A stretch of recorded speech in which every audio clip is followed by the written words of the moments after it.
Hi అండి, ఈరోజు పచ్చిమిర్చితో చేద్దాము. ఇదైతే పప్పుకి చాలా బాగుంటుంది. ఎర్రపప్పుకి ఇది వచ్చేసి పప్పుల పొడి, జీలకర్ర, కొద్దిగా సాల్ట్, కొద్దిగా కొత్తిమీర, పచ్చిమిర్చి చిన్నవి తీసుకోవాలి. చాలా టేస్ట్గా ఉంటాయి. ఇప్పుడు ప్రిపేర్ చేద్దాం. ముందుగా ఇందులో జీలకర్ర వేసి కొద్దిగా సాల్ట్ వేసి మిక్సీకి వేసుకుందాం.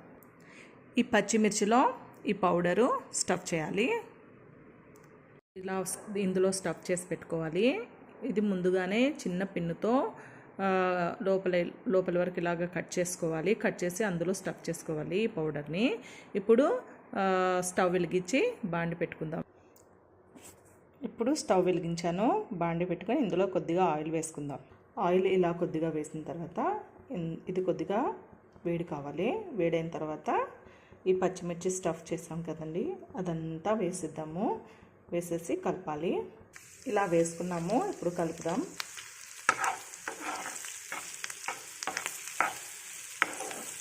ఇలా కలపాలి. ఇప్పుడు ప్లేట్ మూసి మగ్గనిద్దామండి. కొద్దిసేపు మెత్త కావాలి కొద్దిగా ఇవి. ఇందులో కొత్తిమీర కూడా వేసేసా డైరెక్ట్గా. ఇప్పుడు మూసేద్దాము. ఇలా ఒక 5 మినిట్స్ పెట్టి తీద్దాం. తర్వాత ఇలా అయ్యిందండి.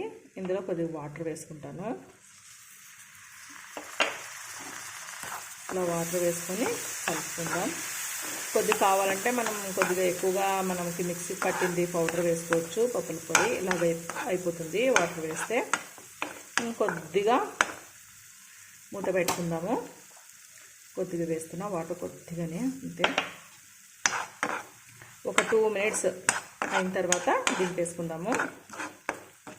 ఇలా కావాలి. ఒక 2 మినిట్స్ అంతే. క్లోజ్ చేద్దాం ప్లేట్. ఇప్పుడు రెడీ అయింది.